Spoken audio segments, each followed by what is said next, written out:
The price of return. Resurrection as a subscription service. Resurrection used to be divine. Now it might just be a line item on your billing statement. Welcome back. I'm Adeline Atlas, 11 times published author, and this is Resurrection Science, a series examining how technology is reshaping life, death, and everything between. Today we're going deep into the evolving price tag of something once considered sacred. We're talking about resurrection, not as a miracle, not as myth, but as a monetized, subscription-based service. And the question we're confronting is this: when access to the dead comes with a monthly fee, what are we really paying for? Let's start by setting the context. Throughout history, the funeral industry has always charged for death. We've paid for burials, for cremation, for tombstones, caskets, flowers, services. But those were physical needs, one-time expenses to honor the transition.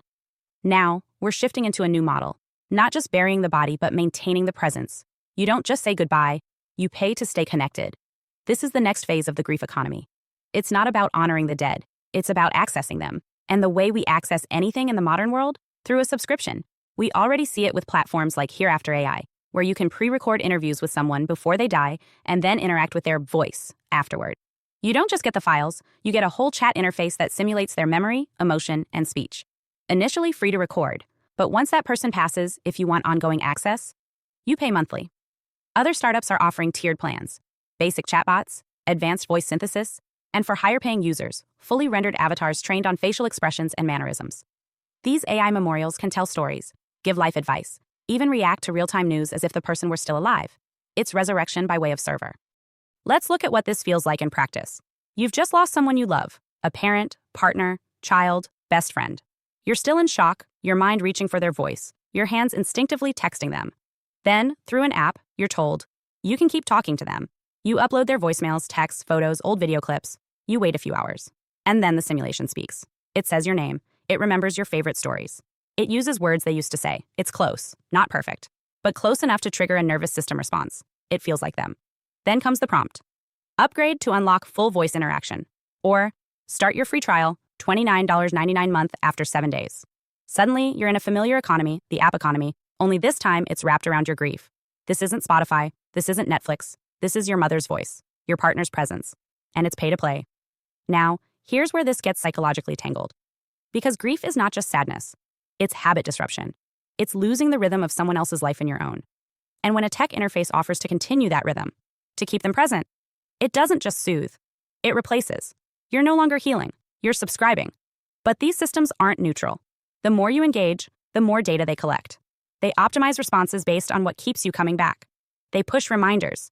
They track your emotional cues. And as machine learning evolves, they begin to simulate novelty, generating new messages from your loved one that they never actually said, but that the system predicts they might have. This is not a replay of memories. It's the creation of a simulated relationship. And it runs on payment cycles. Let's break that down even further. Some companies already offer features like scheduled messages on birthdays and anniversaries, digital presence notifications like, your son just posted on Instagram. Want to hear what your partner might have said about it? Emotional support routines, where the AI checks in with you daily, offers encouragement, or responds to loneliness. This all sounds sweet on the surface, until you realize that every interaction, every bit of emotional reinforcement, is structured like a funnel. Free entry, premium comfort, personalized attention. That's extra. Now imagine this technology normalized across society, integrated into funeral packages. For $3,000, we'll not only lay them to rest, we'll keep them with you. Choose your plan: voice only, voice plus video, or full avatar with evolving responses. It sounds like science fiction, but it's already being tested. Imagine having a conversation with your father's hologram every Sunday, until one day the service shuts down, or the company changes its terms, or the avatar glitches. Suddenly, it doesn't remember your name. It doesn't sound right. It's like watching a ghost erode in real time. Not from death, but from licensing. This isn't just unsettling. It's a second death. One you pay for. And the implications go even deeper. Let's talk about control. When a digital simulation of your loved one is hosted on someone else's server, governed by their code and funded by your credit card, who really owns that person's memory? Can they sell the likeness? Use the voice in other products? Could a version of your partner appear in someone else's simulation, adapted and altered for different emotional outcomes? The answer is yes, unless you've negotiated for digital likeness rights, which most people never think to do. This opens the door to something we need to name clearly: digital exploitation of the dead, where a person's personality, speech, and emotional resonance become assets, not memories. where mourning becomes monetization, where grief becomes a long-tail subscription economy designed to keep you emotionally engaged and financially tethered. And it gets even darker when we introduce predictive learning. Because once these systems are trained on someone's emotional patterns, they can begin generating synthetic reactions to future events. You get promoted? The AI says, "I'm so proud of you." You have a breakdown?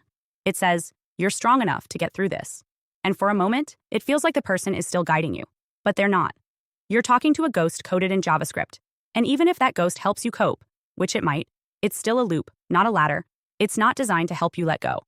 It's designed to keep you returning. Because returning equals revenue. So now we have to ask the real questions. What is the emotional cost of resurrecting someone you can't truly touch? What happens when you become more attached to the version they could have been than who they actually were? What happens when you start changing their personality to better suit your needs? When you sculpt your father to be more supportive, your mother to be less critical, your partner to be more present, you are no longer grieving. You are editing. You are no longer honoring. You are programming. And that brings us back to the central point. When you pay for resurrection, what are you really buying? You're not buying love. You're buying continuity. You're buying emotional access. You're buying the illusion that grief can be paused, that memory can be monetized, and that death doesn't have to feel like an ending. But death is an ending. And the more we try to override that truth with cloud-based presence, the more we risk turning grief into a form of emotional consumerism. Let's say it plainly. If you are asked to pay to hear your mother's voice again, if your partner's affection comes in push notifications, if your father's laugh is locked behind a paywall, that's not presence. That's an echo designed to monetize your pain. So the question isn't, would you pay to bring them back? The question is, what will it cost you if you never stop? And not just in money, in memory, in healing, in your ability to find peace on your own terms. We don't just need to protect the rights of the dead. We need to protect the emotional sovereignty of the living. Let me know when you're ready for Video 8B, Immortal Clones and Ownership Rights. Who controls the replica? Because in a world where everyone can come back, the next battle isn't resurrection, it's custody. Hi, I am Adeline Atlas, 11 times published author, and SOS, School of Soul has a brand new series, the AI and Future Technology series. Look, you know the world is changing. And no, it's not going back to normal.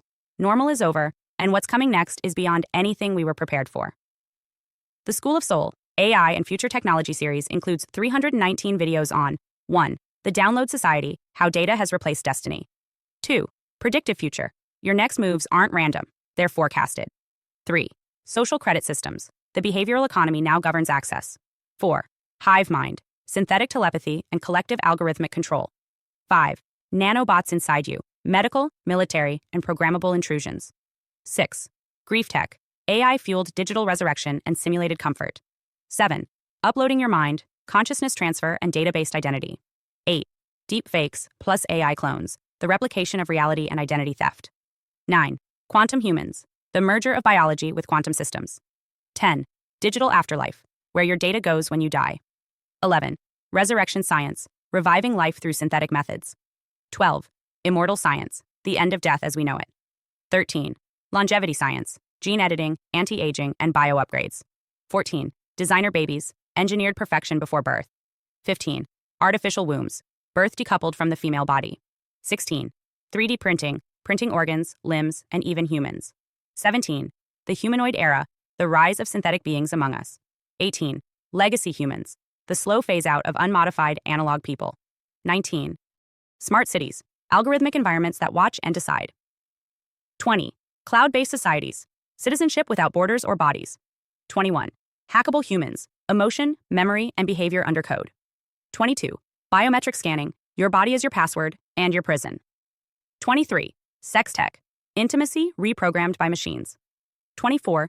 Extinction of gender, fluidity, deletion, and design of identity. Every topic is fully explored with real-world technologies, patents, case studies, ethical analysis, and future forecasts. These aren't someday discussions. This is already happening. Join the SOS School of Soul Vault to overstand the future before it's implemented on you.